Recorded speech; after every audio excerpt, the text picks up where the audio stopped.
Angry Bears Fan Podcast, episode 23. Like, follow, subscribe, all that good stuff. Share, tell a friend.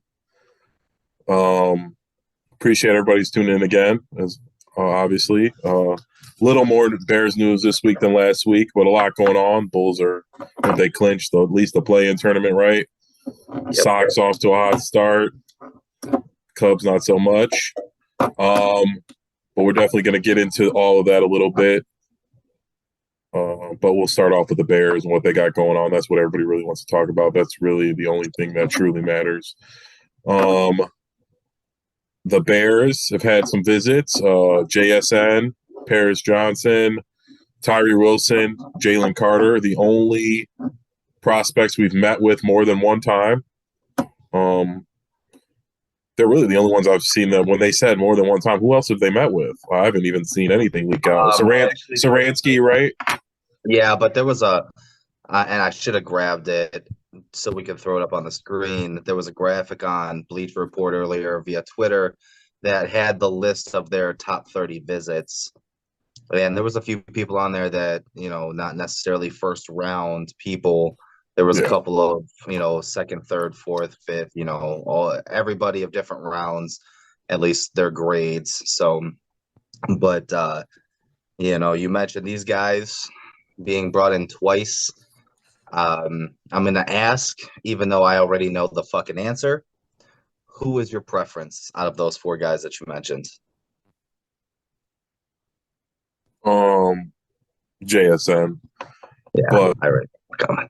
I don't know. Like, I don't want to. I would say don't take him there, but out of all, I don't know. I have a feeling, and I'm usually not a big wide receiver guy, but I like even though we have a pretty stacked. I don't know, stacked the word, but we're okay there. I just have a feeling him and Justin Fields would have a good connection. And I think scoring touchdowns matters a lot more than all of that. I think Justin's ability to run. We got Nate Davis. We'll add another wide receiver, or we'll add another lineman. Yeah, if it's the second round or third round or free agency. But like I said, I just have a feeling about JSN, and I hate Ohio State. But like I said, again, I just have a feeling about the connection those two guys are going to have. And I'm like all in on Justin, and I'm just trying to follow the model some of these other teams did for their quarterback, and it was really just they kind of secured the whole line, but it was like a patchwork in free agency, and they went out and got premier skill players. Jamar Chase, Mahomes had Tyreek Hill, and he's got Kels. Like, you really need elite players. Yeah, I mean, I take a look at it, and I look at it a couple ways. If Tyree Wilson is there at 9, which I don't think he will be, but if Tyree Wilson is there, I want Tyree Wilson only because I think so too. Yeah, we don't have like an edge, a guy coming off the edge that's going to be a game changer. So I think he's the pick at 9 if he's there, but I don't think he will be. But I also don't want Jalen Carter. And it's not because of his talent. The guy is very talented, but Ryan Poles has been very adamant this offseason about building a culture inside the locker room. I just don't think he fits the locker room that the Chicago Bears are trying to do. Plus, I realistically think he probably goes to Detroit or Las Vegas or something like that. So the picks between Paris Johnson Jr. and JSN, both Ohio State guys, but this kind of leads me into my next point that I have here for the show is the Bears are reportedly absolutely in love with Jackson Smith-Njigba. Yeah, and that's because that he's the best route runner in the class. They say realistically, in terms of route running, it's between him and Nathaniel Dell, but JSN has that connection with Justin Fields and the Ohio State backgrounds, and I realistically think that they do look at tackle a little bit later on in the draft. And then, of course, another name that I'll bring up a little bit later, too, that's a little further down in my notes. But if I had to pick if Tyree Wilson's there, him, if not, I realistically would go JSN. I know I talked about Paris Johnson Jr. a little bit. I wouldn't be mad if they picked him either because he is a true tackle, and he could probably come in and start day one at left tackle And and we'll be secured forever. We'll be secured for the near future. exactly. So I wouldn't be mad if they pick Paris Johnson Jr. if somebody surprisingly jumps up and takes JSN or something. But I wouldn't be mad at the JSN pick either, because the more weapons you have, it's going to be a lot better for Justin Fields' development. And realistically, you have Chase Claypool and Darnell Mooney due for extensions this offseason. I don't think they extend both. I think they extend one. And you cannot. I know a lot of Bears fans are like, oh, we'll wait until next year when Marvin Harrison Jr. becomes, draft eligible. There's a very good chance that Carolina is a better team than we're all giving them credit for, that we're a better team than, 6, 7, 8 wins. Maybe we don't get that top 10 pick per se, because he's going top 7 next year. And I don't want he's going top 4, 3, I would maybe think he's a if top another 5 quarterback, pick, definitely. for sure 5. If another quarterback emerges, maybe, but it'll be Caleb Williams, May, and then him. Right now, I can't think of a premier I would have to defensive think player. so. And that's the crappy part is we'll have 2 first-round picks, but we're not going to trade both those first-round picks to go up and grab a wide receiver. We So might. if you can get I think we JSN, might. I don't know. if you can get JSN, get him. No, and then like I said, I've been harping that the whole time. I wouldn't be mad if I don't agree. I agree with you 100%. I don't think Tyree Wilson will be there. I think he gets picked before Jalen Carter. I don't think Jalen Carter will be there, but if it's between him or JSN, I say take JSN. If you're not going to trade back, fine. If you want to trade back, but like I said, as the way the NFL is shaped, like you go get the elite wide receivers and quarterbacks now. It's just a different league. And I say get JSN and pray Broderick Jones or Johnson falls maybe. And I know we've been all thinking, oh, Poles is going to trade back. Maybe we move up into the late first round and get whichever tackle falls. I have a good feeling. I think Saransky or Broderick Jones will be there at 20. I think Paris Johnson will get picked by like 15. I don't think he'll go much farther than that. But I think there's a chance Saransky falls to the 20s. Broderick Jones might be there at 20. And again, like we talked about, we've touched base on many times, Ryan Poles is decent at picking on linemen. He got Braxton Jones. There's a few project guys. Hey, he might pick again. It won't even have to be the 5th round. It could be the 2nd round or the 3rd round. We go get somebody quality, and he comes in, and he's a quality NFL player. I mean, in theory, we already have a left tackle. So so we could get a right tackle. There's a few guys who are decent at right tackle, and we can go from there. But we'll see how it goes. Like I said, I do like JSN. I don't want to jump off that train. I have a feeling about it, him and Justin Fields. But I wouldn't be mad if we took Carter or Tyree Wilson there. I wouldn't be upset. We do need those positions very badly. At this point, though, I would be upset if they took a tackle. I think if they want to tackle, trade back, and we'll get whoever falls past 15 or 16, whoever. I think there's not a huge drop off from Johnson or Broderick Jones. So if whoever we get, or even Saransky, because like worst case, Saransky's a really good guard. So I would agree with you with the extent of that, but I think if you trade back to 16, you're not going to get Paris Johnson Jr. or I think it'll be Broderick Jones. You don't think? You think? I think Broderick Jones will like 20. I think. Well, no, I think they're from picks 11 to 17, you're going to see a run of tackles being made. A lot of tackle needy teams are in that 11 to 17 range.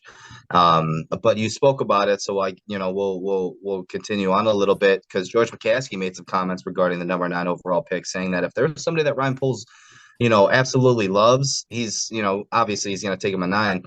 But if not, he thinks that Ryan Poles, being the value guy he is, he's gonna Poles is gonna trade down.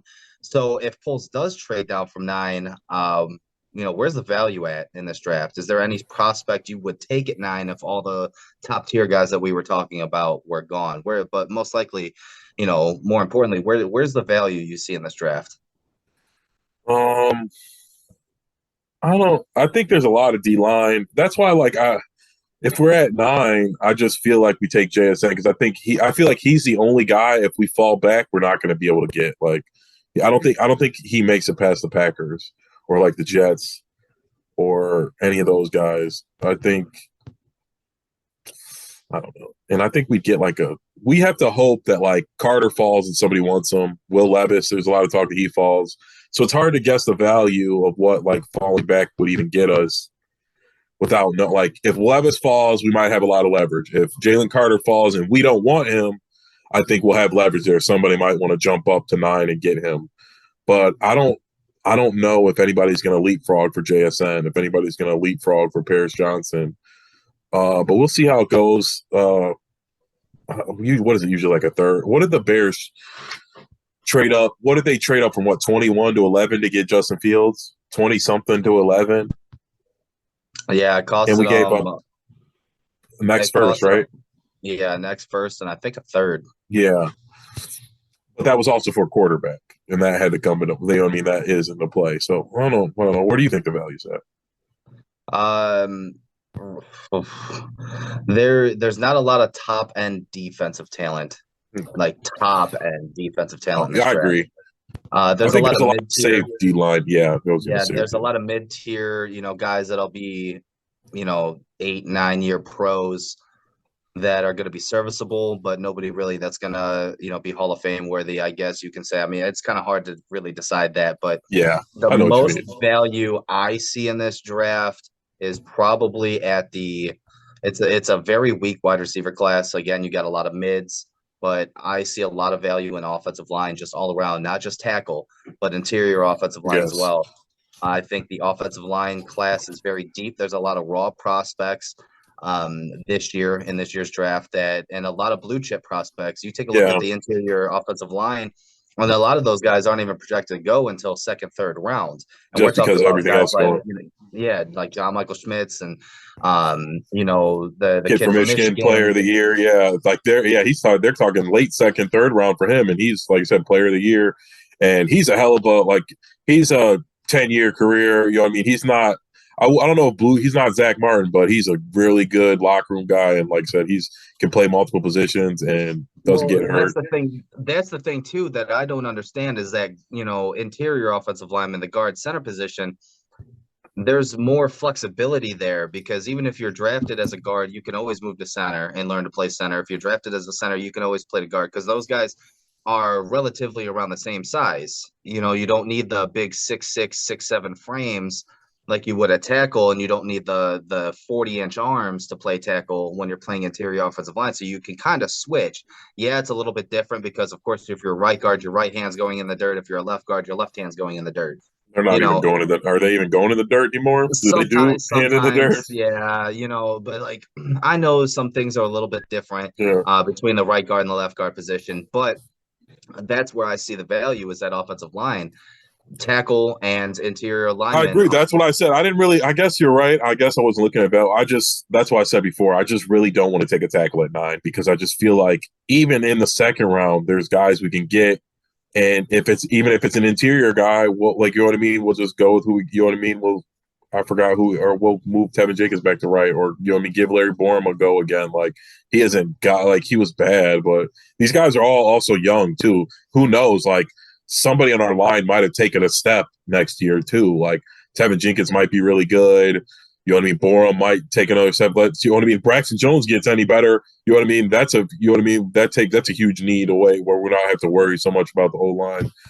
That's the good thing about having a young team either as well, because we're sitting around worrying about free agency in the draft, and these guys are grinding right now, watching tape in the weight room, and and Brisker could be way better next year. Gordon could be way better next year. Like I said, Braxton Jones, we're talking about how quality he was.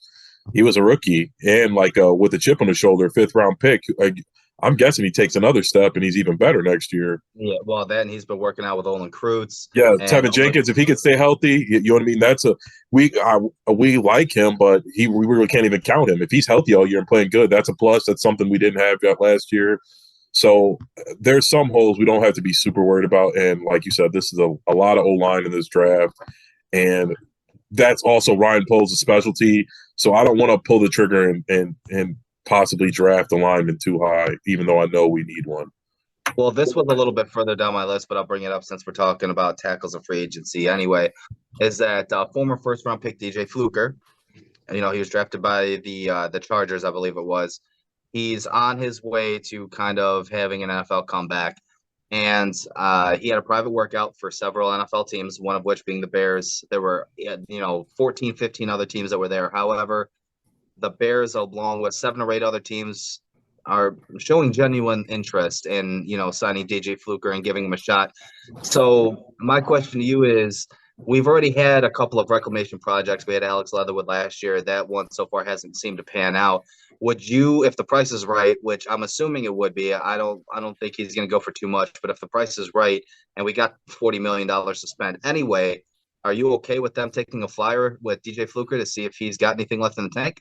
I am because, like I've always said, as O-line, I think O-line's more culture than talent anyway. You can get a lot of talented guys, but if they're not working together and they're not coached up, you know what I mean? They're going to get exposed. I think it's so I think more so they should be building the staff and the culture of the O-line more so than trying to draft Orlando Pace, because I think there are those guys out there who are so good that, you know what I mean, they're generational, but more than likely you just build a culture and they, you know what I mean, they teach the next guy, so it's just next man up and your O-line's always good. Feels like that with like the Packers.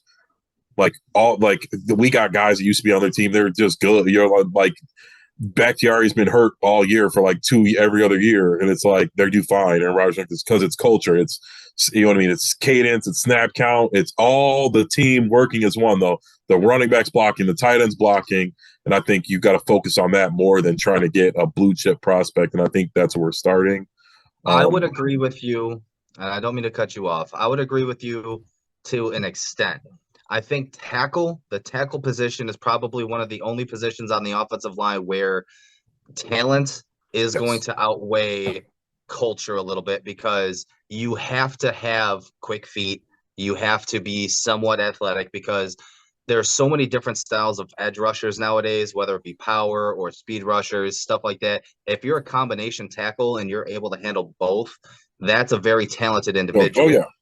You know what I'm saying? And I think interior lineman, the communication and the culture is a little bit more important, because, of course, you got to pick up blitzers coming out, through the inside and everything else like that. So I think interior guard, center guard, maybe, that may be a little bit different. When I look at this DJ Fluker thing, where he panned out was that he had really bad footwork when he was in the league, and he was not committed to football at all. He ballooned, his weight shot up, everything else like that. But I will say, from what I saw, he looked impressive. He looked quick. He looked jacked. He looked in shape. If I'd be okay with it. I mean, what's the worst that could happen? Yeah, like I said, I'm fine with anything. I don't want Paris Johnson at 9 or Zaransky or anybody. Like I said, I don't want to tackle at 9. I trust Poles that he could pick somebody better later. So I was like, I don't want to waste these opportunities in the top 10. So either get more draft capital, or we got to pick these specialty players when we got the chance. Like, there's not going to be JSNs, and you know what I mean? If our team, if we happen to be good, you know what I mean? Maybe, but it's like, we're not going to get another shot to get these high level route running guys. Yeah. So, I mean, again, linemen, like, go across, like, I would love to see the list of offensive line in the NFL, all the good ones. Like, you know what I mean? I would imagine they're not all first round picks. Like, linemen you know what I mean? Wide receiver is a little more, a lot of the best wide receivers were highly drafted guys. Very rarely is it like Cooper Kupp, and even that, what was he, a third round pick? Like, wasn't like he was a third or fourth. But most of the other guys are all first round picks, like for Justin Jefferson, Jamar Chase. So I don't want to miss out on an opportunity. But I'd be fine falling back and then draft best available. But I don't want to take a tackle in the top 10. I don't think any of those guys are top 10 worthy. So I think we're pretty consistent with JSN at 9. If we stick at 9 and we had to pick, I think we're pretty content with taking JSN 9. I think just because we both think Tyree Wilson won't be there, I would not. I think that would be the smart pick. I think that kid's a freak, and if he somehow falls us at 9, I think we kind of have to take him for our team's sake. And then, you know what I mean, if we really, really love JSN, try and trade back into the first round. We got the juice to do it. Try to get back to I don't know. I don't think we would. That's just really far. But what I'm thinking realistically, if Will Levis falls, I think Tennessee might try to come up and grab him so nobody else can. And really, Malik Willis is like, that's why I'm worried. Like, Malik Willis they're just done with him already. He's trash, dude. They're already in talks to trade up to number 3 to Arizona spot. Yeah, I saw that, but man, is he like? I don't. He's trash, dude. I mean, they're just so bad. Yeah, but their team was like they don't have they're not built for a bad quarterback, like a young guy to succeed, especially if Derrick Henry gets hurt. Like I don't know, and he only played like half the year too. It wasn't like he got all the training camp. I don't know. I like if it was Stroud or Young, I agree, but these other guys, who knows? Malik Willis could be better than them. Will Levis is not going to be good. He's a bust. Anthony Richardson is I don't know. I don't think he's going to be good. I think he's going to be like a poor man's Lamar Jackson. I think he'll be a bum Cam Newton just because of his size. That's what I meant. The same shit. You know what I mean? Like he's going to be okay. I think he'll play for a while. He'll get a couple opportunities to start a few seasons. Absolutely. He'll probably start 5 or 6 seasons and be okay. But like, let's remember that Jamarcus Russell was once the number 1 overall pick in the NFL draft and could throw 70 yards from his knees and was a freak of nature built. You know what I'm saying? Just because these guys are freak athletes and they can throw the ball far. I'm surprised he doesn't have a podcast. He need to hire me as a manager. We'll get him on here. That would be we could always him and fucking him and Ryan. Him and Ryan Leaf have a podcast. He did have a tryout with the Bears when Matt Nagy was the coach. When he was attempting his NFL comeback, he did have a tryout for the Chicago Bears. Oh wow! I didn't remember that. Yes. So how about a little bit of team building? It seems like Justin Fields, Cole Kmet, Tevin Jenkins, they were all at the Cubs home opener, and they were hitting fucking dingers in batting practice. That played right. What's up? Kmet played baseball, right? His celebration, he always hits the home run. And every time he scores a touchdown, he does the home run swing. Well, that's the thing is that now with the Bulls game, and they did the Bulls game thing twice. There was the offense and then the defense, and now with this, Cubs thing, it's not just one player; it's a group of players that are doing these things. In terms of team bonding and team building and stuff like that. I think it's great. I think last time Justin went by himself. Yes. The last time he went he hit BP, he was alone, and the first time he went to the Bulls game, he was alone. And it's nice to see that's what they should be doing. And like you said, it's refreshing to see because that's as football players ourselves. Talent is one thing, but it's really like camaraderie. Like you got to really have brotherhood. Yes, the chemistry and all that has to come into play. You just play better when you're all friends. You can't all. I know football in the NFL is a business somewhat, but it's still like the teams that are like a family are the ones that win. Like, and that's usually how it goes. So like I said, I want that kind of culture. Like I said, where these guys are going to the games together, doing stuff together. Because why not? We guys got anything better to do anyway? Like, than to hang out with them. Like, yeah, and I think that I would have preferred it if it wasn't the Cubs, just because I'm a Sox fan. But were we at home? We weren't at home, right? No, we were in Houston. Yeah, I was gonna say. But it's nice to see those guys having fun. You know what I'm saying? Like, we're coming from the whole club dub, Matt Nagy era to where it seems like now I was at first with the Matt Eberflus hiring, I was like, this guy is gonna be like a fucking jerk off. He seems like he's a stiff dude, but let me tell you something. He seems like he is a player's coach. And did you see that Did you see that coach's photo? Dude is jacked. No, I mean half of all those guys are pretty. Like that's just gonna be a meme. So he's probably in the weight room. He's probably in the weight room with the guys a lot. Yeah, and that's what I'm saying. He's a player's coach. Players really seem to like him. I was reserved with the hire. I personally thought they should have did, Brian Daboll. But fuck, I mean, if this works, then Ryan Poles looks like a genius. And Eberflus seems like he's a decent guy. I really think we need a new defensive coordinator. I think Alan Williams just is a little in over his head a little bit. I'll say that, but it's hard to gauge him. We have like the worst defensive talent in the league. It is, and that's true. But when you have a defensive-minded head coach, you would think the defense would play a little bit better, and that concerns me a little bit. But I memean, he's trying to play CEO and just delegate the assignments, and I get it. But like I said, I've been impressed. It seems like the team is because you didn't really see this with Matt Nagy. You didn't see the teammates going out and hanging out and being seen in public together or anything else like that. They were kind of just Mitch out, but Mitch was always by himself. Yeah, Mitch was always by himself. So now it just seems like everybody's having fun, and that's something that attracts other free agents, not just this year, but next year and stuff like that. Like hey, look at the fun these guys are having in Chicago. Like let's go join the party kind of thing. They got to there's something's brewing up there. this, that, and the other. And speaking of which, and this might help too, is that Justin Fields was ranking amongst the NFC's top quarterbacks heading into the season. But my Oh yeah, I question to saw you is, that. Yeah, I yeah. remember.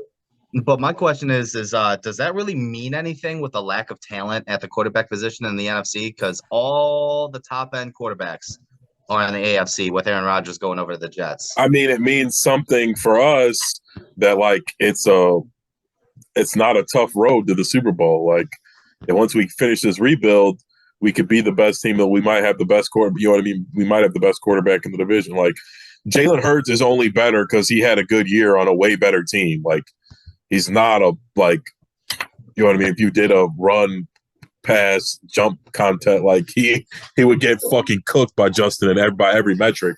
And who's to say if he wasn't on the Eagles, they wouldn't have been better? Again, no shit. I like Jalen Hurts. I love him because he did something that most guys would never do and get benched. And he stayed on the team and he finished like a man. And I have a lot of respect for them. And then he came in, everybody said he couldn't do it, and he damn near won the Super Bowl. But that being said, I think Justin Fields is just far more talented than him. Well, that's the thing too, is that realistically, if you take Jalen Hurts and put him on the Bears, and you put Justin Fields and put him on the Eagles, I don't think much. Maybe they don't go to the Super Bowl, but I'm sure they still win a shit ton of games. Yeah, and he has good stats. You know what I'm saying? And Jalen Hurts ain't doing shit on the Bears. Like I like Jalen Hurts, but there was nothing to be done. It wasn't. You could have put Patrick Mahomes on the Bears, and we might have been fucking the fucking 7th pick instead of the 1st pick, but we would have been too much better. So the Bears now have the 11th most expensive wide receiver room. Totals $31.5 million. It's 10 times what it was at this point last year. 10 times? Really? 10 times. What did he make there? We had a $3 million wide receiver room last year going into the season. What's now Moore make, like 13 or 18? Moore makes $19 million. Okay. So improvements?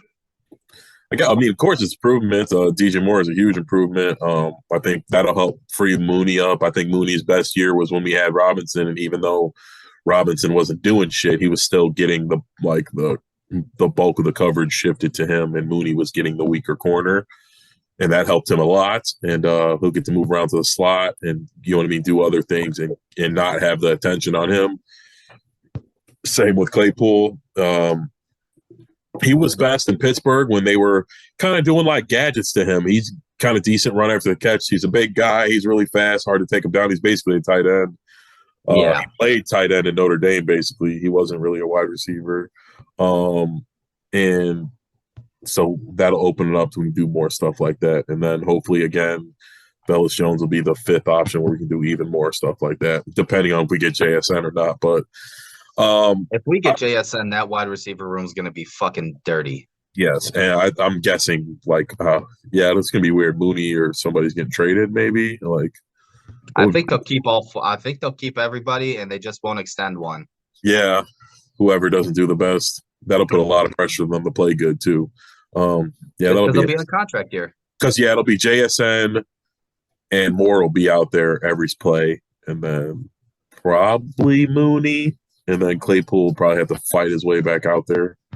But we'll see. I do like where the wide receiver room is right now. We're in a good place.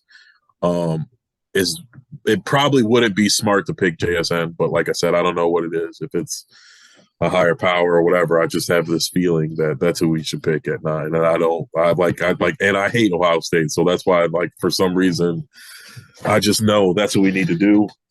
So I'm going to stick with it up until the draft. Like I said, unless Tyree Wilson falls or Will Anderson or somebody we got to have, which isn't going to happen anyway. Or two of the quarterbacks fall and we just get a crazy out. What if Anthony Richardson and Will Levis fall? You know what I mean? For whatever reason. Then we probably get we gave up for Justin Fields type offer to move up. You know what I mean? Next year's 1st and a 3rd, and to fall 10 spots back or some shit. And that's probably going to work out for us if they're drafting a quarterback. Well, speaking of wide receiver rooms, along with Justin Fields being ranked high in the NFC, do the Bears currently field the top 15 skill position roster? Top 15.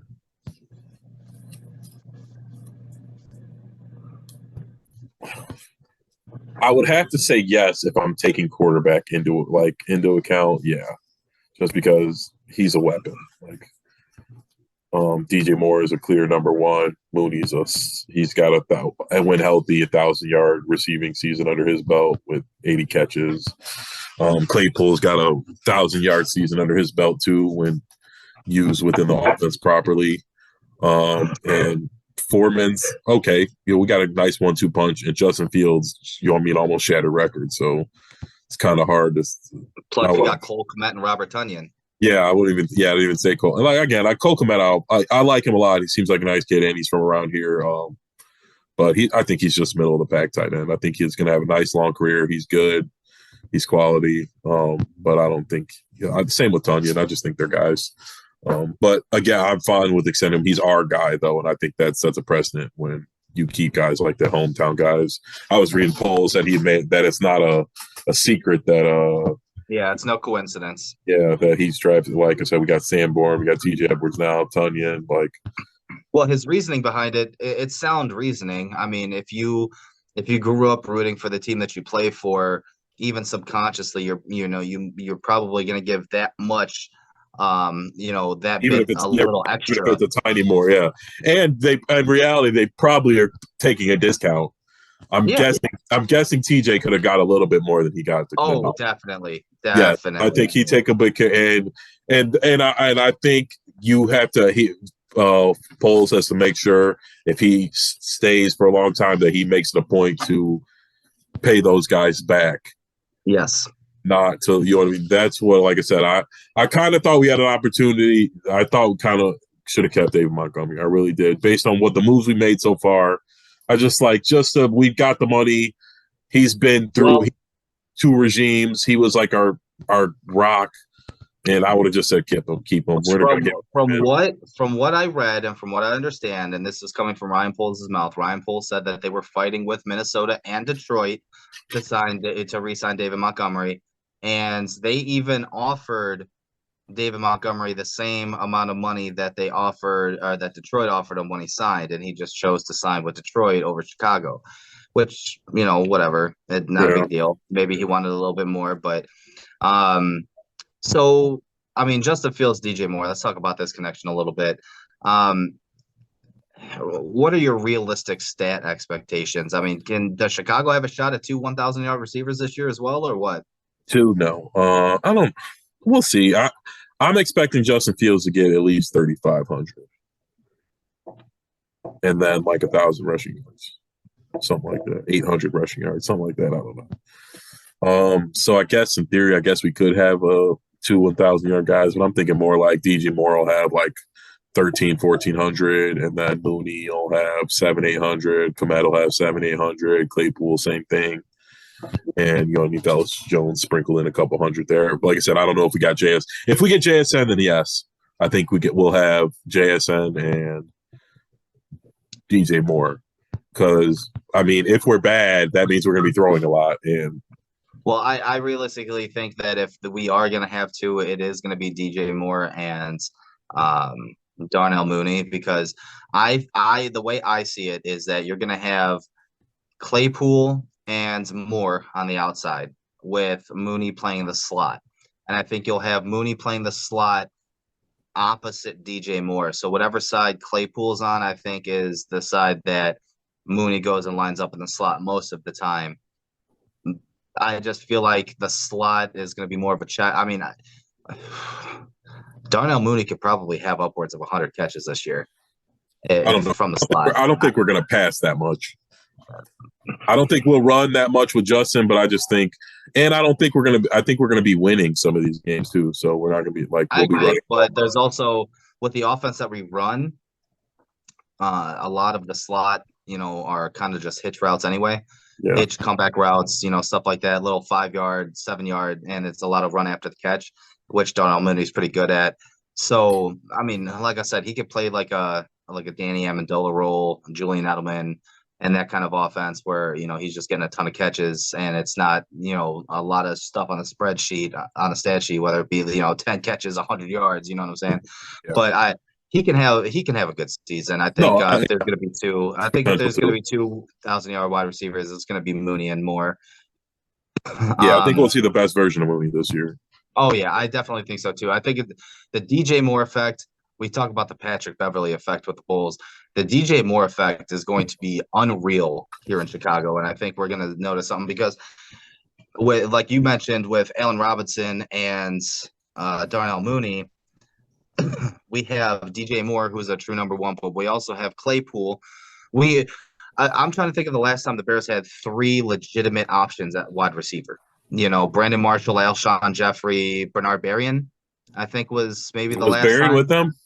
Yeah, I I don't think know. Who so. was he really? I just think, or we're saying he was because at one point he was our number one, but we just had how I many think all it was. wide receiver cores do we had? That is like, and quarterbacks. That is ridiculous. Yeah, and if I mean, obviously DJ Moore, if we're talking in their primes and stuff like that, if Brandon Marshall wasn't such a dick and a cancer in the locker room, I would take Brandon Marshall over DJ Moore in Oh their yeah, primes. You know what I'm saying? But like if you're taking, Brandon. I would take the two wide receivers of Brandon Marshall and Alshon Jeffrey over what the Bears have now if they had another slot guy. Because I just think that those two guys were, I mean, fuck, man, Brandon like. Marshall is super underrated. He's crazy, but doesn't he have like 100 catches and 1,000 receiving yards with like eight different quarterbacks or some shit like that, or like nine different quarterbacks? It's some like crazy number to like think like you And usually. he's got two of the highest most catch games in the NFL in a single game. He's got like 22 catches or some shit like that in a single game. And then like 16 or some shit. He's got two of the top five most catch games, single games in the NFL. Well, Are you looking it up? just some of them, just like Yeah. yeah, he's got 1,000 receiving yard game, 100 catches and 1,000 receiving yards on 6 different teams. Yeah, that's nuts. That's crazy. So let me hear your thoughts on Bears and Kansas City and Germany. Do we know who's losing the home game? Is it us? I think it's Chicago. That sucks. Then I guess because I'm not going to any. I don't know if I'm going to say I'm not going to any. Maybe we'll get a media pass and get to go one. Shout out! I forgot his name. I should have wrote it down. Next time I'll shout you out, the media director. Thank you for getting back to me. But I don't want to lose a home game for us. I guess they're not. They're definitely not going to take one from KC after they won the Super Bowl. So I'm guessing it's definitely got to be us. I guess it'll be nice for the team. Again, that'll be another opportunity to go bond, go out and to beer fest or some shit, Oktoberfest, and drink some fucking warm European beer and have fun. Maybe hit some home runs out there or something. But I guess it kind of sucks to lose a home game though. Even though it's the Chiefs, they're gonna kick our ass anyway, so I guess it doesn't matter where we play them at. Well, I mean, we talked a little bit about just the global name recognition of the Bears. I mean, there's Bears fans everywhere. It's not just here in the United States. It's all across the world. Yeah. That '80s team, that '85 team, really kind of spread everywhere. They are obviously the NFL is trying to expand and possibly have a team overseas and everything else like that. And why wouldn't you have two of the oldest franchises and two of the youngest, most exciting quarterbacks in the league right now? Well, the Why Bears wouldn't you usually have them go, go right? against The each other? Bears usually go every couple years because we were in London when we got our ass kicked by the Raiders, right? Not too long. Was that 3 years ago? And then I said, weren't we in Mexico or no? Yeah, Was I that can't not remember. Mexico? No, that I wasn't. think The Chiefs were in Mexico because that guy was shining the laser in Patrick Mahomes' eye or whatever, right? That was in Mexico. Yeah. I would have been so pissed. Oh god, that's funny. It'll be cool though to see him play somewhere else. Put some pressure on the city. Like I said, it's over with. Soldier Field's almost a thing of the past. Be something we tell our kids about. It's a place we used to go to with the crappy Well, field. I mean, the Bears did used to play at Wrigley Field as well. Yeah. It's just we're gonna be talking about them in the same light that we talked about them playing at Wrigley Field in the 20s and 30s. I think it was the 30s because they were the Decatur Staleys in the 20s. Yeah, the 20s. So I think they started playing Wrigley in the 30s. But I mean, Dude. I'm so pumped for this new fucking stadium. I Yeah. can't wait. Tickets are going to be The ridiculously team in expensive, general, it's where this is but the best the Bears fan could feel about the Bears organization in a while. We got a real president, we got a real GM. We'll see if Eberflus is the real deal. But I think everything else is aligning. We're getting a new stadium. Everything's aligning for us to, you know what I mean, go back to take our place as like one of the cornerstones of the NFL and not being a stepping stone. I would agree. Um, so let's talk a little baseball real quick. We touched on it a little bit. White Sox, not, I mean, they weren't off to necessarily a hot start. Before the game today, they were 2-3. They won today, so now they're 3-3. They got absolutely fucking smoked by San Francisco a couple days ago. They lost 12-3. But the starting pitching has been solid, with the exception of the Kopech outing where they lost. Well, I think he gave up like 7 earned runs in an outing, and that's just normally not like him. But when we were having our baseball review, I talked about the bullpen being the downfall of this team. Yeah. And so far, the 2 games in Houston, they had a lead, and the bullpen blew it. Dylan Cease pitched again today, another 8 strikeouts, 2 hits, one of them being a home run. But Dylan Cease looks like a Cy Young candidate Yeah, he's already. nasty. But that bullpen for the White Sox, man, what the fuck? They don't have Liam Hendricks back yet because he was going through chemotherapy. But How long is that going to be? Was it going to be months? A month? no, he finished his last round of chemotherapy today. I know that. I'm just saying, like, how So his long until he's recovery, ready? yeah, All-Star break probably. Yeah. Wow. But this bullpen, Ronaldo Lopez has an ERA over 16 already. There's another cat on there that's got an ERA over 11, and this bullpen is fucking terrible. Yes. I don't understand. The offense so far, hitters 1 through 6, they seem like they're getting it together. I mean, I don't think I saw anybody with an average under 260 in that 1-6 hole. I mean, even Yasmani Grandal has a 280 batting average right now. I know we're only 6 games in, but I was already expecting him to be under 100 because he just fucking sucks. But even Yasmani Grandal's looking okay. Eloy Jimenez got hurt again. Yeah, I He's saw that today. like they can't catch a fucking win with that guy. He But plays well too. he Well, what he hits well. I'll say that. he does. But just seeing what you've seen so far, White Sox. I mean, I gave my little spout a little bit. Give me your thoughts a little bit on Well, I what the only White watched Sox are. most of the Astro series. I would have to admit the starting pitching does look strong. Tim Anderson looks good. The guys look like they're ready to play. They didn't look last year. I felt sometimes I was watching, although I didn't watch too many. They just seemed disinterested. Everybody seems a little more engaged. Moncado's looking good. Grandal's not playing like a piece of shit. And like I said, the Cease, like you said, Cy Young, you know what I mean? He's definitely going to, barring some catastrophe or injury, he's definitely going to be in the discussion, it looks like. Even Clevenger looked good. Yeah. And Lance Lynn didn't look bad either. Nope. So that's, and like I said, maybe the bullpen, like I said, maybe we go get somebody. Maybe these guys take a step. Hendricks will be back, but somebody's gonna have to step up in the bullpen and get some outs or the starting pitchers are gonna have to go well into the 7th and the 8th to hold us down. Yeah, it's been frustrating. I haven't been able to watch every second because they've had a couple of day games, which is really throwing me off. So I try to watch it on my phone a little bit while I'm at work. But the bullpen really just can't throw strikes. They're walking way too many batters. They're giving up way too many runs. They should have swept. In theory, they should have swept the Astros. The only game they really should have lost was that shellacking to the Giants a couple of days ago. Yeah. And Michael Kopech's got to get better. He really does. I was talking about Mike Clevenger. Mike Clevenger striking out 8 through 5 or 6 innings or whatever it was. He looked like he was ready to go. He was dealing a lot of movement on his pitches.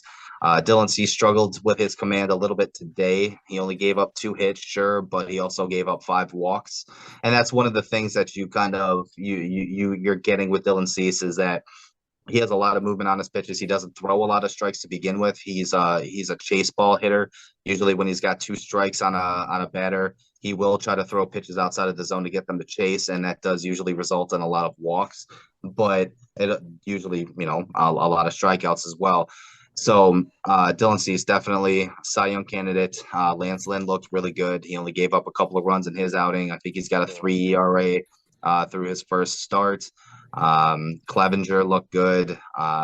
So I'm excited to see how the season plays out. Right now, they're 3-3. They got to get a little bit better. Let's hopefully string together some wins. That brings me to the 2-3 Chicago Cubs. I only watched the opener for the Cubs, which they won, right? Yes, they won that game. They looked good. That's one of my questions. Is that Marcus Stroman pitched in that game? And my question was going to be: is he a legit ace? Because he looked like it. I mean, that game he did, yeah. So, but the pitchers are always ahead of the hitters, right? They say early in the season. So we'll see how it goes. But he did look good. The Cubs looked good in general in that game. Bellinger looked all right. They just, like I said, young playing with energy, and Stroman was dealing. I mean, can they keep momentum? And can they? I don't think so. No, I don't think so. I don't think the Cubs can. I don't think they got enough firepower. It's going to be tough. I think the Sox have the firepower, but they don't have anybody on the back end to close out games right now. But we got the bats, and we got, the guys we got a lot of talent just everywhere. I think just much more talent than the Cubs. Yeah, the starting pitching definitely advantage White Sox. The bullpen, the Cubs have a better bullpen, but oh yeah, not by much. Everybody has a better let's not say much, but yeah. I would like to see the Cubs compete. As a Sox fan, it would just be exciting to be able to get for the city. It's good for the city. It's good for baseball. I mean, well, I like it's to root. It's good for and it's like to root against them. Yeah, I like I said, I like to root against the Cubs and talk shit. I do too. I love talking shit on Twitter to Cubs fans. I love talking shit to Cubs fans on this channel. It's a lot of fun, and it's one of those things where if both teams are good, then you have a lot more bullshit that you can talk about as opposed to both teams sucking or one team being good. Nobody really liked it so much besides Cubs fans. Cubs fans loved it, in 16 when they won the World Series. Sox fans loved it in 05 when they won the World Series. But when both teams are good and they're both going to the playoffs, man, that the atmosphere, I can't tell you how many Sox Cubs games I've been to because I've been to a lot. And even when both teams are bad, the games are just fucking popping. But when both teams are good, that atmosphere is unmatched. Yes. Little basketball. The Bulls just lost the game to the fucking Bucks. Dude, they were up by 10. Giannis didn't play, and Middleton went out in like the second quarter and didn't come back. And they didn't even. It's just ridiculous. The Bulls. This is their problem. They play good, and then not last night, but the night before they lost. Was it last night they lost to the Hawks without Trae Young? Yeah. Like these are games you got. And then they beat the Grizzlies with Ja Morant and a fully healthy Grizzlies team. Yeah, it's like then you've beaten the Bucks with Giannis 3 times already, right? 2-3 times already, and then you lose to them without Giannis or Middleton. It's just ridiculous, and that's just like fine. You make the play, and it's going to be they're going to win their playing game. And it's going to be a gentleman's sweep. They're going to steal one game from fucking Boston or whoever the fuck they're going to get their ass kicked by. And it's going to be over with. Like Lonzo's never playing again. So what are what is it like? What is even to look forward to next year? Well, that was going to be one of my questions: is what's next for the Bulls this offseason? I mean, do they re-sign Patrick Beverley? I know you talked last week about just letting Vooch walk. Get him out of there. Fuckface walk. You know what I'm saying? Like. What do you do this offseason? Who are the free agents? Get him out of there, trade DeRozan, buy Lonzo out, and I don't know. I would just get a bunch of role players and put them around the beat and tell them, get us to the promised land. And if he doesn't, then you trade him at the trade deadline and you full tank. Like, I don't know what else you can do, but they have to get off of DeRozan. I like DeRozan, but he's not getting you a championship, and all he's doing is stopping you from being the worst team in the NBA. And there's really no in between in the NBA. You need to be a contender or you need to be lottery bad, like top 5 bad. Because that's I agree with you. Well, And here's the thing. all DeMar does is keep them middle of the pack. Yeah, I mean, I don't know if it was an April Fool's Day prank or not, but I saw some on Twitter. I can't remember what day I saw it, but I saw something about like, Victor Wembanyama, whatever the fuck his name is, um, that he wasn't going to declare, and I was just like, yeah, right. There's no Yeah, fucking way this kid's gonna pass on millions and millions of dollars. so But much like money. you said, you're either top five lottery and you have that chance at that number one overall pick, or you're competing. And the AC, the playoffs, sure, it's the playoffs, but you're not really playing for much. You're Yeah, not. it's like it's some money for Jerry Reinstorm though, and he'll be doing it. You know what I mean? I'm sure they'll all sell out and it'll be fun, but they're not doing anything. If Lonzo doesn't play next year, I don't know how these contracts work. Can you buy him out? Like, I'm assuming that's counting against their cap. They can't even replace the fucking guy. Like, You almost have to. You yeah, you have to. yeah. Like there. There's some deal to work out. You pay him like, you know what I mean, X amount of dollars for the rest of his life. You know what I mean? You pay him out by the time he's 50 or something. The kid's rich already. You You already give paid. them the. You've already paid him like 40 million of the contract already. Like, I think but it's more than that because did he sign like a 5 year, $90 million deal? yeah, I think so. Something like that. 4 year, And he's 90 been, million. I think it was yeah, 4 years, 90 million. and is this year two, or is Three? this is year three? So it was a No, five no, no, year, no, no. This is year two, right? Yeah, it's year two because he second was. full year. Okay, Yeah, he started the year last year and then he got okay. hurt. So yeah, 4 year, $90 million deal, and he's only played like 20 games. Yeah, so they got to get up from out from under that. And like I said, I think let Vooch walk. Who cares? Like, I feel like if you wanted somebody like Vooch, you can get somebody who does like 70 or 80% what he does. Like, I feel like the Bulls would be like, I like Drummond better than Vooch. He can't shoot, but he just dominates the glass. Like, and Vooch just doesn't do anything in dominating fashion. You need like Drummond at least is like causing, like he is getting all the rebounds. Like He's good. Vooch, He's good at everything, just not great at yeah, one and particular he's kind thing. of a liability on defense, but so is Vooch. Like he ain't out there blocking shots. He get caught in the pick and roll, he's gonna get cooked. So like I said, let Vooch walk. Um, and then go out and get some guys like Dorian Finney-Smith and you build around Zach. I guess that's really the only opportunity. And if that's not working, you move Zach at the trade deadline, you get rid of Billy Donovan, and you go full tank and see what you can do. But they really don't have any pieces to even go make a move for anybody. No, because they gave up all their assets to go get They Vooch. can't trade for a disgruntled star. They got to pray to God they're top three bad, right? Well, which isn't impossible if they make the play in. Yep. So their pick's gone. Their pick this year's gone. And like I said, or pray to God somebody really wants Levine really bad, and then just say fuck it and trade him because that's the only way they're going to turn their like you said they have no assets to even get something back to even be able possible in the position to make a move. Yeah. I mean, we talk about it all the time being stuck in basketball hell. They're literally in basketball purgatory to where they are not anything better, and they won't be anything better than a eighth seed or a play-in team. And that's just not good enough. When you're paying a max player and you have guys like DeRozan and you have Vooch and you're playing in a play-in, like you expected this team to go way further than it is, and you spent the money, you spent the capital, the assets, and everything to do this, and it's backfiring in your face, and you're not doing anything to fix it. Yes. And like you said, you got to get those assets back. You're not going to get any better next year. It's going to be the same team. You run it back. Every other team around you is going to get better, but you're going to stay the same. So what does that say if you're a play-in team this year and you stay the same while everybody else gets better?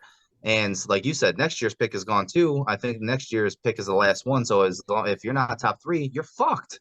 And you got to get what you can get for Zach LaVine. I mean, they were going to trade him at the deadline. At least maybe that's what the possibility was. They were close, the New York Knicks, the Los Angeles Lakers. I mean, the Lakers really didn't have anything to give up for him anyway. So your best bet's going to be New York. And what do you get in return? I mean, they're not going to give up any other top tier players. You're going to maybe get a couple of mids, and you're going to I get get like some, quickly and some picks. and you're going to get some picks. But Opera. then, who are the free agents upcoming? There's I don't nobody know. that jumps off the list at me now that not that I can think of at least. I mean, and on top of that, where are you going to get the money to sign a top end free agent for a max deal? James Harden, Chris Nope. Middleton. Nope. None of Spencer those. Dinwiddie, Nope. None of those Porzingis, guys. None of those Draymond guys. Green, None of Fred those Van Fleet. guys. Fred Van Fleet's going to be on the Bulls. He's from around here. Well, none of those Devin guys are Booker. gonna. None of those guys are gonna tip the scale. Devin Booker might, but the Phoenix is gonna lock him up. Yes, I don't. Klay Thompson. I wouldn't want But Klay he's getting Thompson like anyway. He's no, done. I'm not. Yeah, he's getting caught. He's not done, but he's He's averaging done. like I think he's averaging 20+ points this year and hitting like 5 threes a game or something like that. He's done. He's cooked. No, he's like Ray Allen now. He's gonna get you 20 points in threes. But it's just like it's like there's I mean, so Fred Van Fleet, right? That's probably the one option. Looking at that list right now, I can almost guarantee you Fred VanVleet's going to be on the Bulls because I'm assuming he wants to play Chicago. He's from Rockford, so he's got to be a big Bulls fan, and he's got to be tired of being Toronto. Yeah. And he does a lot of stuff. He does a lot of stuff in the community in Rockford. So, like I said, he might take a little bit of discount, but like I said, Booker is not leaving. Maybe I don't know. Maybe Phoenix. I don't know. Maybe Phoenix I don't know, because I guess Chris Paul will probably be done, so they have no reason. I think he's retiring at the end of this year. Yeah, so they would have no reason to lose Booker. But yeah, I guess that's it. And we don't, like I said, they have nothing to trade. So unless somebody wants LaVine, the Bulls are fucked. Yes, if they can't get anything for LaVine, they are fucked for a while, and it's unfortunate, but it's also the truth.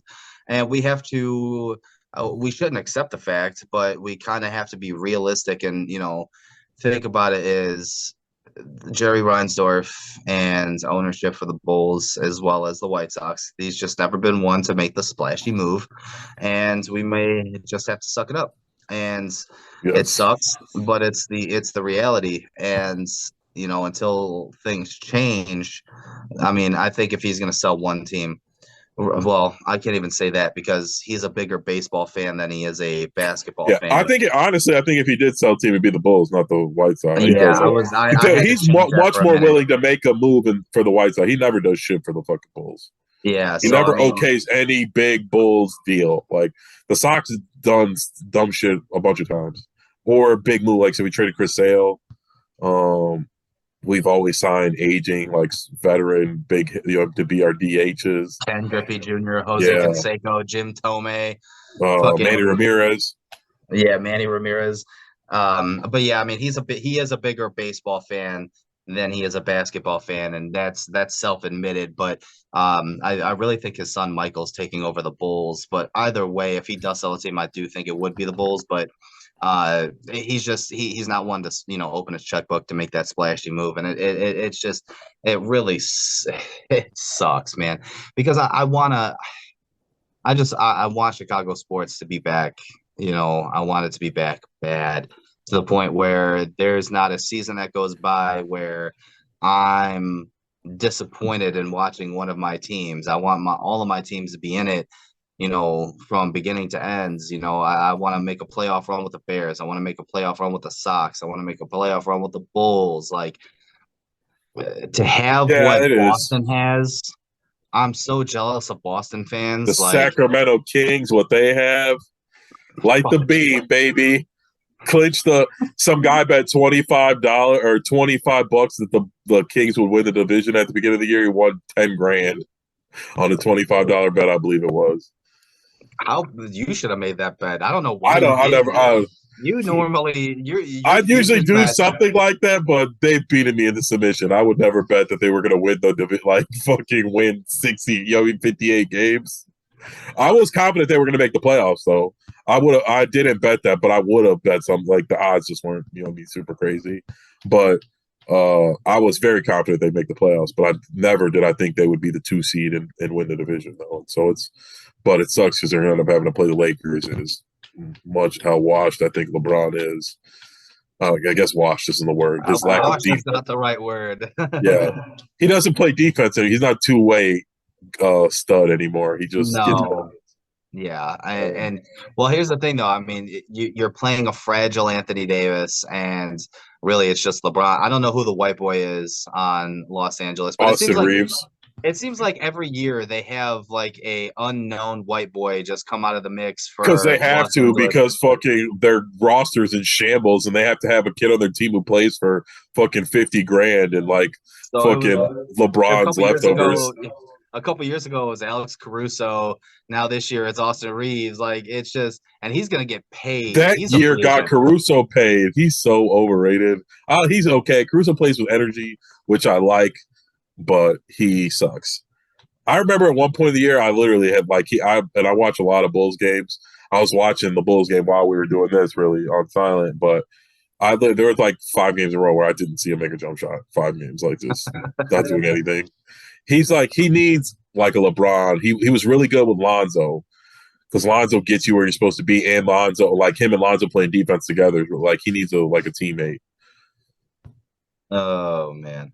Well, the outside of the Chicago sports world, there was one big announcement being made.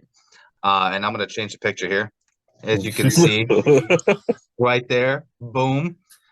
So WWE sold to Endeavor, who is the parent company of the UFC, and they merged and now combined. They are a $21 billion sports entertainment juggernaut. Vince McMahon, as part of the deal, negotiated his way back into creative after a 1 year layoff.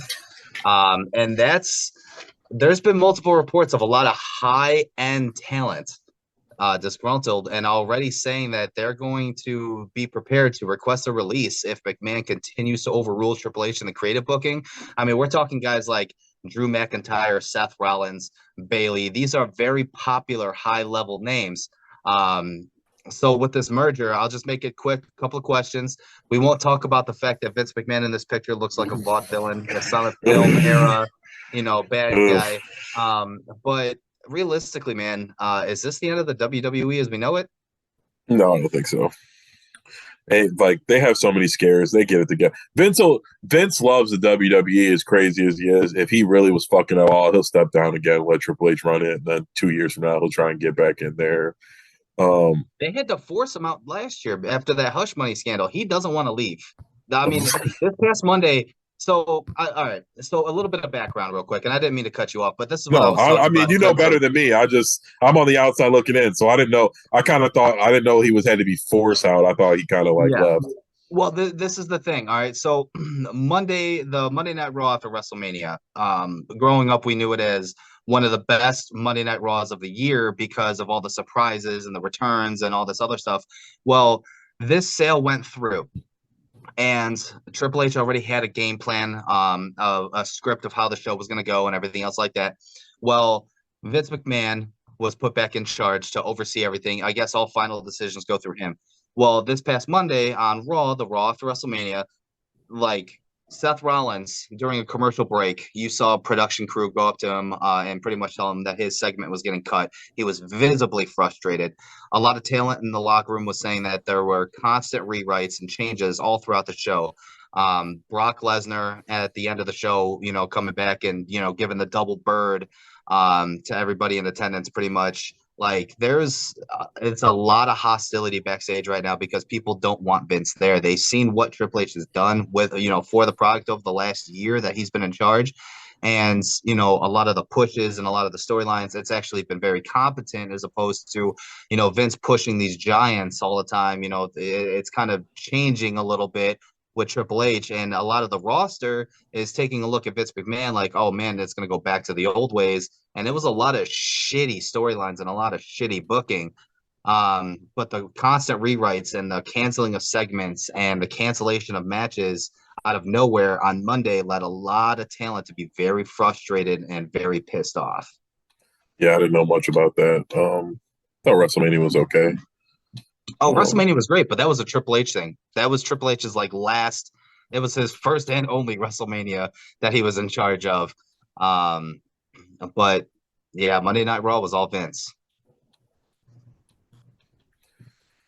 Oh, we'll see how it goes. I think the WWE will figure it out. I think that's why they sold to them. And like I said, AEW can try as hard as they want, but the WWE is just too big. They can steal them for a season, but it won't last. This is probably my favorite picture of all time now. This mustache that he He has does is look like he absolutely. does look like an evil villain. Oh my God, dude. I don't know who took Walt Disney out of the Cairo chamber, but they need to put him back ASAP. Like that's absolutely horrible. All right, so how about a little factor cap to end it? Yes, sir. All right, so recent reports have indicated that the Chicago Bears and Ryan Poles are quote unquote in love with JSN. So I'll ask Factor Cap if the Bears draft JSN, they'll have one of the best wide receiver cores in the NFL. Um, yes, I will say fact. I think JSN will be instant 1,000-yard receiver. DJ Moore already is. Mooney has already shown the potential, and so has Chase Claypool. So I think it'll be very hard to stop. They come out in 3 wide receiver, 4 wide receiver sets. Justin Fields is he's used to that offense. He's got 4 talented guys out there running routes, and I think that's more of his style. What he wants to do. He likes to attack down the field and combo routes, and with him showing what he can do on the ground, I think the passing game will be opened up a lot. I'll agree. I definitely think if they get JSN, it shoots them up a little bit. I never really want to put a rookie wide receiver because you never know what you're going to get right off the bat. I think we all expect JSN to be good, but you just never know. Yeah, Of course, the last time the Bears took a wide receiver in the top 10, it didn't work out very well. I'm pretty sure JSN's ranked higher than Kevin White ever was, but there was a lot of hype surrounding Kevin White as well. But I think JSN does make them a much better wide receiver room, and they will be one of the best altogether. If you're taking a look at like cumulative, because you also have ESB on yeah. that roster Velus as well. Jones, Komet, yeah. Yeah, he's a good blocker. So we'll move on to the next one because I'll say fact to that as well.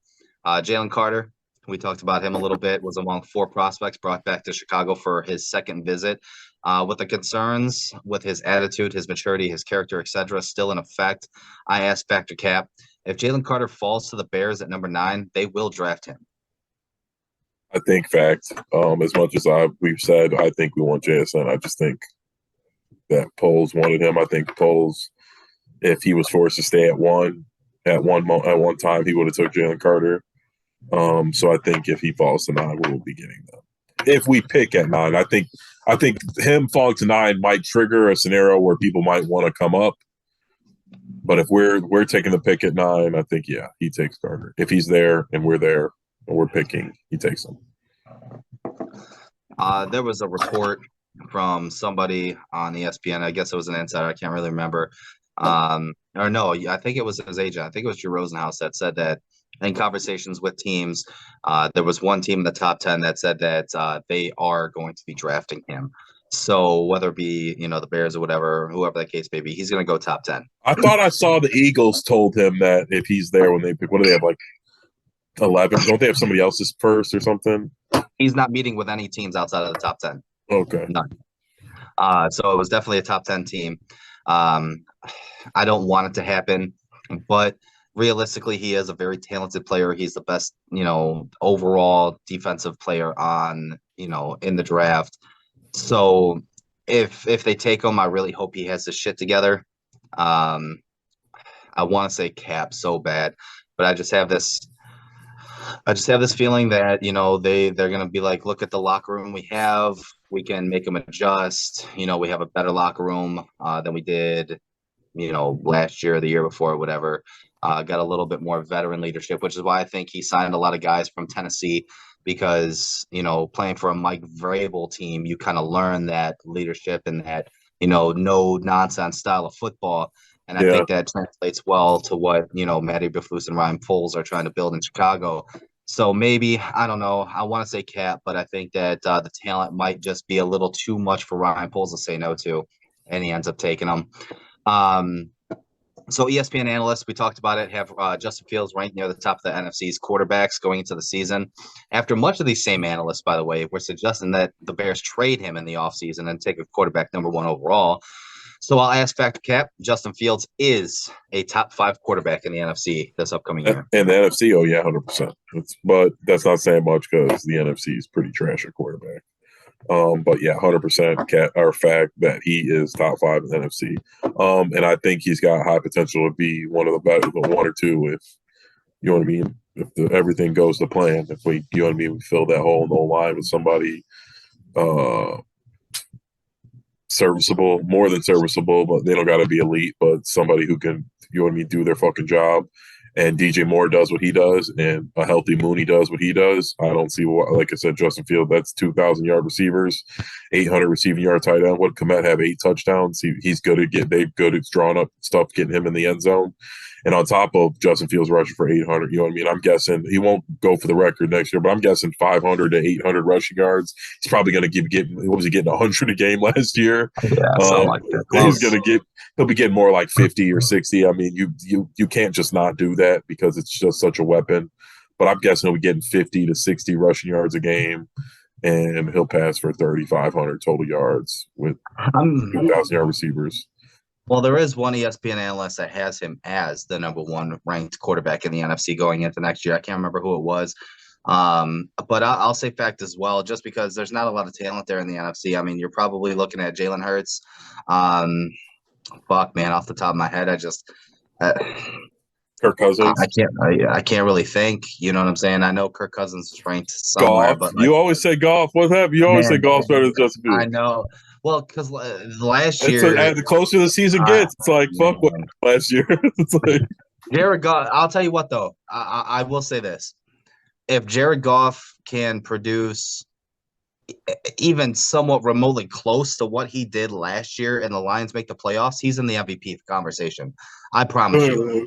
I promise you, he is. If the Detroit Lions make the playoffs, I'm not saying he's going to win MVP, but he'll get some votes. Well, they're not because we owe them two. So we owe them two. So they're losing twice to us next year. We'll probably split. We'll probably go home and home. You know what I'm saying?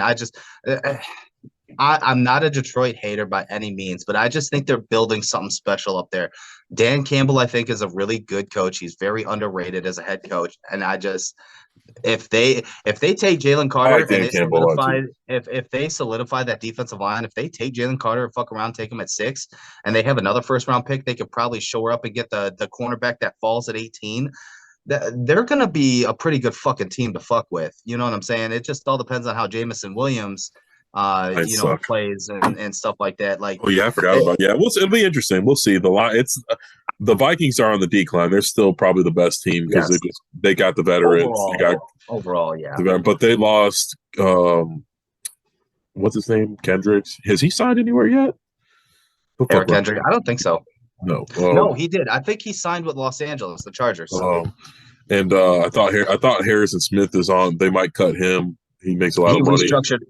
Oh, he restructured. Okay, so but either way, they're old. Their best player, Daniil Hunter on defense. He continuously gets hurt. Justin Jefferson is obviously one of the best players in the league. He's their whole team. Thielon's gone. Cook likes to get hurt. We'll see how it goes. But they're the best team. There was talks about them trading Cook. Yeah, he was. I remember that too. So, It's I think it's going to be Detroit, Minnesota, Chicago, Green Bay. But Chicago can always take that step, and they can always compete. Like I said, man, the NFC is wide open. We talked about this a little bit, so we'll run through this real quick. The Bears were among 8 teams interested in the services of former first-round tackle DJ Fluker at his private workout day. He seems to have gotten himself in better shape and is prepared for an NFL comeback. And the Bears do have a hole at right tackle, so I asked Factor Cap, the Bears should sign Fluker on the flyer deal at right tackle. I'll say fact because that would mean that they wouldn't take somebody at 9. And like I said, I am all about not taking a tackle at 9. So I'll say fact. If he's available, he looks good, and he can play, then why not? I mean, like I've been harping. I know elite tackles are hard. Poles. Yeah, he's got a good eye. Yeah. I mean, that's pretty much it. I mean, if Ryan Poles thinks he's good enough, I'm okay with it. Whatever, especially on that offensive line position. Ryan Poles usually he's got it figured out. He seems like he's got a good eye for offensive line talent. So I'd be okay with it as long as he doesn't turn it into another Alex Leatherwood situation. He's out for 3 months of the season because of fucking mono. Then who the fuck is out for 3 months with mono? By the way, Nobody. Like He was like coming fighting some drug rehab shit. That's what it was. that shit was so annoying. Uh, so the White Sox and the Cubs finished out the first week of the season, both 2-3, with positives and negatives for both teams. Sox bullpen blew 2 games for them, while the rebuilding Cubs are trying to learn to win. So I'll ask Factor Cap, you've kind of been impressed with both teams after week 1 of the season. I will say that I haven't watched too much of the Cubs, but the game I did watch, Stroman did look good. And like I said, the Cubs looked like they had a nice little young team that just the Cubs always seem to do better when they got like a young team more so than like a stacked team where like a bunch of group of guys come together and they start growing together as a team. So there's some bright spots for the Cubs. The White Sox, I hate to see the bullpen, but the starting pitching looks good. Grandal's not terrible. Mercado looks like he's got his life back. And Roberts looks good. Tim Anderson looks okay. Jimenez is hurt again. That's shitty. But Vaughn looks good. Well, like we'll see how it goes. Like, I'm very optimistic for the Sox. I think we'll at least make the playoffs for sure. And then anything can happen. It's more. Yeah, I'd agree. Both teams had an impressive run so far, but the Cubs are play better when they have no expectations, and Yes. right now they have no expectations. They want to grow a little bit, but they're not expected to make the playoffs, so they might fuck around and surprise some people. Yeah. So the Chicago Bulls officially are in the play-in tourney. After the signing of Pat Bev, both offensive and defensive efficiently has improved dramatically. So I'll ask Factor Cap, regardless of the outcome of the season, Pat Bev has earned an extension in Chicago. I would say facts. I don't know what is it. It'd probably just be another 1-year deal or whatever the fuck. But yeah, I think so. I mean, at this point, Lonzo's not playing. If they do something stupid like keep Vooch, they probably won't be able to keep Ayo. So he'll probably be gone somewhere to make some real money. No reason for him to play take a pay cut. Yeah. I mean, I think Patrick Beverly, I'm gonna say fact. I think he has earned an extension. It might not be a huge deal, but at least it'll be like a mid, but he has brought a lot of energy and stuff like that for Chicago. So I mean, what other options do they have? Yeah. You know what I'm saying? So I'll agree with you on that. Last one. You ready? So we talked about it a little bit. WWD was bought out by UFC parent company Endeavor. They did have a valuation of $9.1 billion, which I thought was crazy. That's a good amount of money. So the merger now creates $21 billion sports entertainment. So I'll ask Factor Cap. The WWE UFC merger, you're going to start seeing a lot of crossover between UFC and WWE. UFC stars possibly coming into the WWE and vice versa. I will say fact. I think something like that is going to happen. I mean, it already is. So I'm assuming that this is only going to make that transition. Either we've already seen multiple wrestlers in MMA and MMA stars go do stuff for wrestling. So yes, I agree. Fact. Well, let me piggyback off that real quick. I'll ask another one, Factor Cap. This is the end of the PG era. I'll say fact. It looks like that's what they're trying to do. I'm not saying attitude era level craziness, but just done like some kind of raunchiness, because that's what people want to see in wrestling. Adults like wrestling, and kids like raunchy shit too. Like kids like it more because it is adult like. Like even as much as we liked it as kids, and we didn't have money for pay-per-views. Our parents liked it.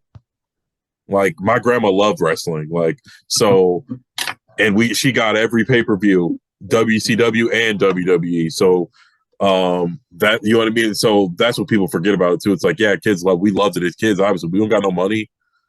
So the parents were the ones actually buying it. And so, like I said, my grandma watched every pay-per-view for many years. Yeah, I'm gonna say a fact. I think it's the end of the PG era. Maybe not WWE as a whole, but I think Dana White, kind of has a hand in it a little bit. He has a good relationship with Vince. He's got a good relationship with a lot of the WWE guys. I think we'll start seeing a little bit more edginess. The one thing I don't want to change, though, is the television deals that they have in place, with it being on Fox, as well as the Peacock subscription, because realistically, man, for $10 a month, I'm getting all the fucking pay-per-views. You know what I'm saying? I don't want to go back to It paying probably is going to 70. change. I don't want to go back to seeing, paying $60, $70 for a pay-per-view when I can just do a subscription for $10 a month because they have a television deal with NBC. Like, that's what I don't want to change. But I mean, who knows? I'll give it. I kind of went out. I went away from wrestling for years. I came back, as recently as 2011 with the whole CM Punk thing. That kind of got me back in, and I've been watching it. Not religiously, but I've been watching it pretty closely since then. And I'm just hoping that the product continues to not become stale, especially on the WWE front, because I tried watching AEW. I can't. WWE is my thing. It's always been my thing. I feel a lot of people like For AEW. I better or feel like worse. Well, AEW is a lot more professional wrestling. Like it is, it's like a high end independence where a lot of the focus is on wrestling.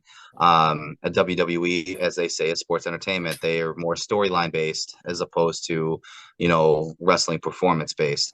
yeah. And they have a little bit more mainstream. I will say this. I will say that if Vince is in charge, you can expect to see people like, The Rock and maybe another Stone Cold Steve Austin sighting like we saw last That year at would be WrestleMania. awesome. You know what I'm saying? That's what I Like, want to see. That's when I really tune in. I'm just like a super casual, so I need like some. They got to bring some old heads back to get me really interested. yeah, and realistically, all those guys have really good relationship with Vince. So maybe that's a positive in all this. If you're a fan, I mean, I don't want to see anywhere Goldberg. You know what I'm saying? Like I don't want to see any more Undertaker because he just can't do it. The man's going to put his health and his life in I hope jeopardy. they But don't. Yeah, I don't want to see him get hurt either. I want to see the Stone Cold Steve Austin Kevin Owens match last year at WrestleMania was awesome because it's just something you never thought you'd see again. A Stone Cold Steve Austin in a ring after 19 years. And The Yeah, Rock still looks like he can go in the The Rock's matches a he was freak. in. So Did The Rock look better than he did when he was actually wrestling? yeah, I was shit. I you know don't. what I'm saying? Like, it'd be fun, but yeah, I mean, we'll see how this goes. It should be a fun little crossover. It really should. Yeah, Like a nice little merger. I think it's a good deal for both sides. There was a lot of talk about the comparisons between UFC and WWE anyway. So, I mean, we were talking about it. How much would we have loved to have seen Chael Sonnen in a WWE ring, man? why can't Like, we? He's still good. He's in good shape. I watch. Chael's one of my favorite people watching YouTube. I think he can go in wrestling, no problem. I think he'd be just fine. He's a professional too. I know he stays in shape. like that shit would be great. Yes, he's hilarious. He's so funny. But yeah, man, that's all I got. We had a little fun with it today. I'm gonna try to do this more often where I put